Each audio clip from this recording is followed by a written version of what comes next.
Good morning, students. We continue with the study of the third lesson of our literature textbook, Thank You, Jeeves. But before going into the lesson any further, let us have a recap of what we learnt in the previous class. We learnt that Bertram had proposed to Pauline just after 2 weeks of having known her. Pauline had accepted the proposal, but within 48 hours it was rejected by her father. And the man who got the thing off the hook or got the wedding cancelled was no other than Sir Roderick Glossop, the neurologist, who happened to be in New York and had the occasion to see the announcement in a newspaper, and without wasting much time was able to convince Mr. J. Washburn Stoker that Bertram was not a suitable bridegroom for his daughter. Now, what did Bertram do? He resolved to be pretty terse with him, that is, not to talk too much to him. So from there, we carry on the lesson on page number 21. So it reads here from page number 21. I read from the very first line. I was still playing the banjolele when he arrived. I was still playing the banjolele. Again, the I is the narrator, that is Bertram Wooster. He says here that he was playing the banjolele. Now, this is pronounced as the banjolele, pronounced as banjolele. So, it's a 4-string musical instrument with a neck like a ukulele and a body like a banjo. That means it's a cross between a banjo and a ukulele. So, also called banjo ukulele. Now, after this video, I have shared a picture of the banjo and the banjolele, how it looks like and what wonderful sound it produces. Now, Bertram says he was still playing the banjolele when he arrived. Now, the writer doesn't tell us immediately who the he is. So, I am also holding back the who, the he here. I am also trying to hold back the he so that the suspense remains there, and we'll come to that he later on. But let's read the next line. It says, now, those who know me best are aware that I am a man of sudden enthusiasm. Now, he talks about himself and says that he is a man who gets into sudden interests, and the intensity or ardor or zeal of doing that particular thing becomes a motivated attitude and gives him lot of pleasure. He says he's a man of sudden enthusiasm. Enthusiasm means interest. So he is a man who has got a zeal, who suddenly gets a zeal, motivation, and then he goes on to act on it. And then his attitude is to find pleasure in whatever the hobby or whatever the thing he has taken in. For this story, we have Bertram playing the banjolele. Now, and that when in the grip of one of these, I become a remorseless machine, tense, absorbed, and single-minded. And then he says that when he is passionate about doing that particular thing, he becomes a remorseless machine. That is, he has no regrets, no guilt feelings, and he becomes unrepentant. That is, unyielding. Or he becomes relentless, like a machine that goes on and on and on without stopping. And then he is tense. He says he is tense, and that is unable to put off or relax because of anxiety, becomes tense. And then absorbed, fully engaged in his learning. What was he learning? The banjolele. So absorbed in learning that, completely concentrating only and only on the learning of the instrument. Then it says, it was so in the matter of this banjolele playing of mine. So this happened. This was the case with him regarding the playing of the banjole. He felt passionate about the learning and now devoted all his energy to learn this new subject that he had suddenly felt an urge to learn. But where did he get it from?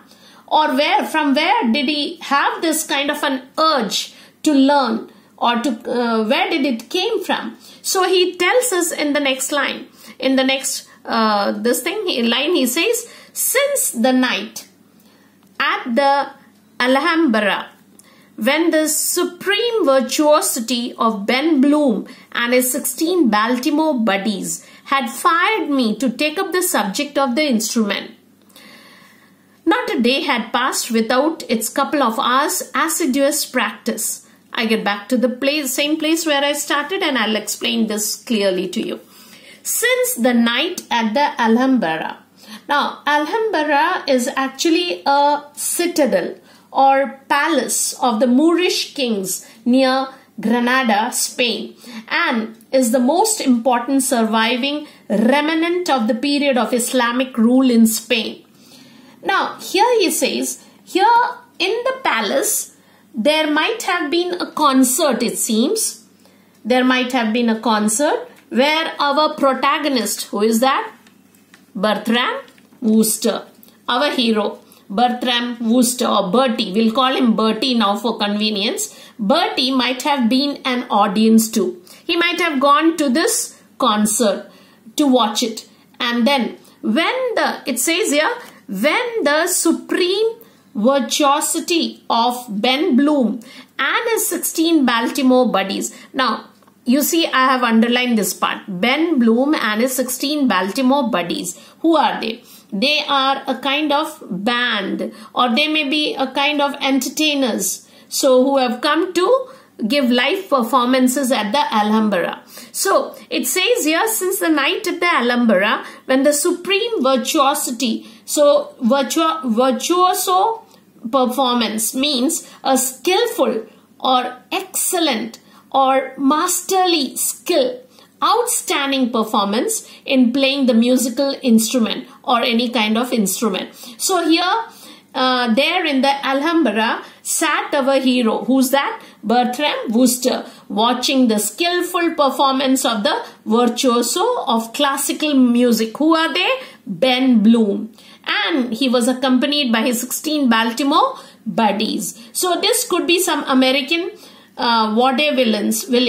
That means we call it vaudevillians. That is variety entertainers who might have traveled across the continents to give live concerts. And our hero, the main character Wooster, would have been an audience, or he would have been there to watch the like an enthusiast fan, an admirer of Ben Bloom, Ben Bloom's live performances at the Alhambra. And from there, from that point, or from that day, he became an admirer of the banjolele and decided to take up the study of the instrument. So where did he get this new you could say a disease or a new attitude that he picked up? So he got it from that Alhambra, means when he reached that place, he got it from there.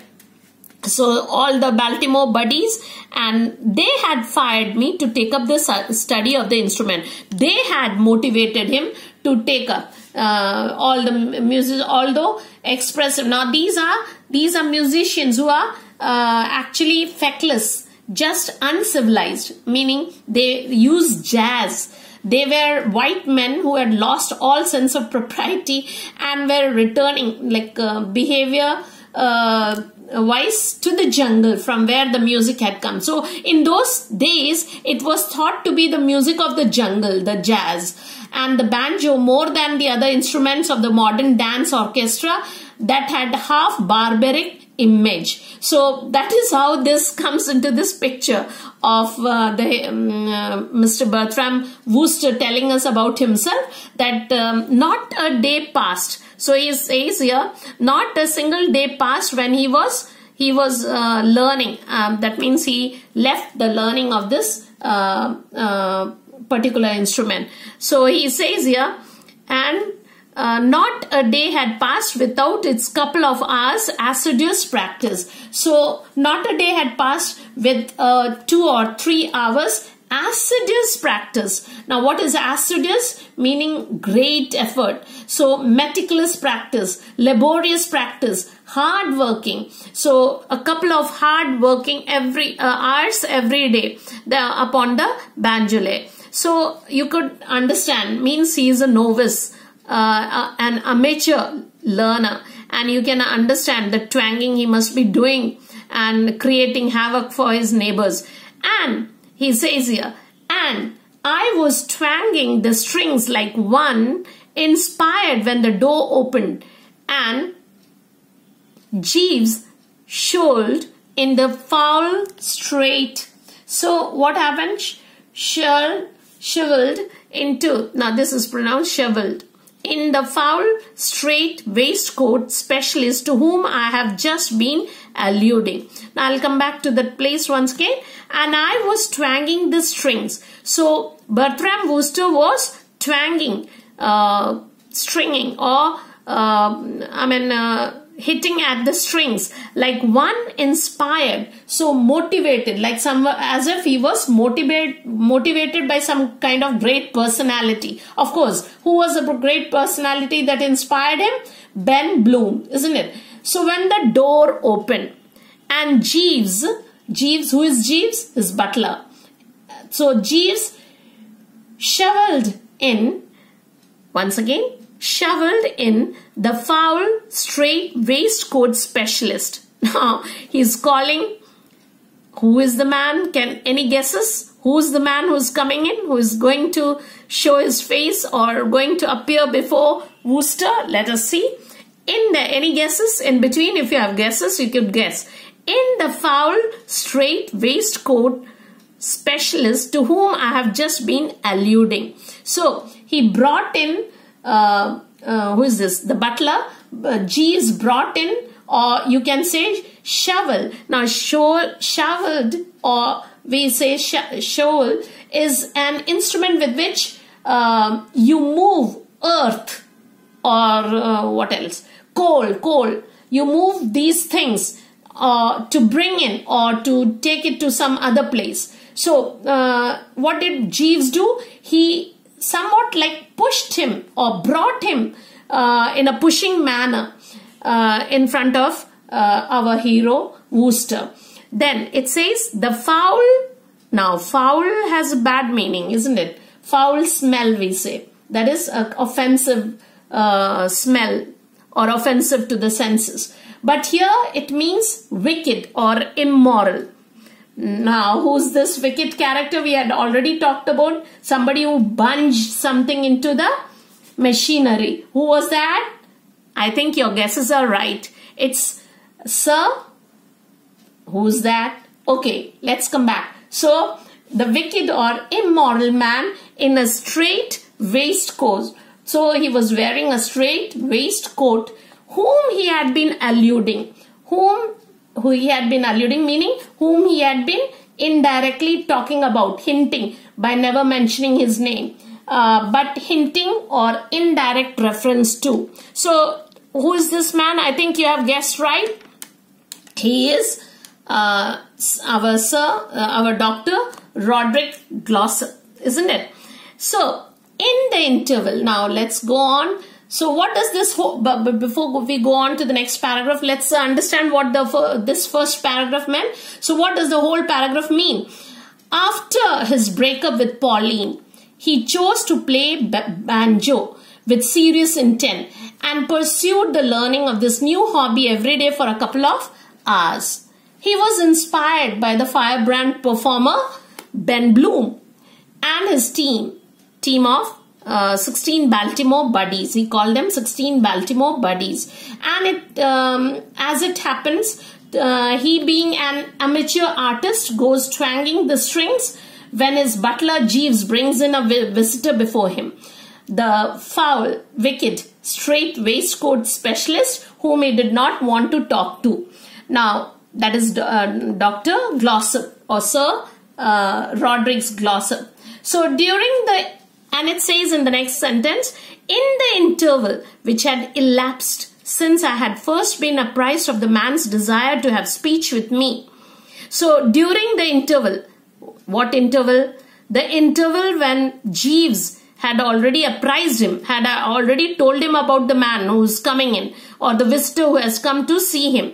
And then he going to fetch him, bring him in front of him. So the interval that goes between these two people. So this time, what did I had been thinking things over. So our hero, the Mr. Wooster, he was thinking things over. He was thinking why this man could have come. What is the reason of his visiting me? Why has he come to visit me? And the only conclusion to which I could come was that he must have had a change of heart of some nature and decided that an apology was due to me for the way he had behaved. So I thought, so Wooster says that he thought that and he came to a conclusion that this man could have come with a change of heart. Means he would have now become all right. He must have thought, oh, why did I break the relationship? So he must have had a change of heart, and he has come to say or give or issue an apology. He has come to say or give an apology which was due to me for the way he had behaved. For the way he behaved. He had been wicked to me. Wooster says that he was wicked to him, and therefore probably he had a change of mind, and he thought he had come to visit him to give an apology for what he had done. Now, it was therefore a somewhat softened Bertram Wooster who now rose to do the honors. So what happened? Bertram Wooster meanwhile decided that he should now, at first he had decided to be terse with him, to not to talk to him too much. But now he decided he should be soft to him, and then he now rose to do the honors. Rose to do the honors. So he tried to be a gentleman and became a softened Bertram who stood up to do the honors. That is, he stood up to act as a perfect host to this gentleman, Sir Glossop. So students, I end the lesson here after the second paragraph, and I hope all words, paragraphs, idioms, phrases, everything was quite clear to you. Thank you. God bless you.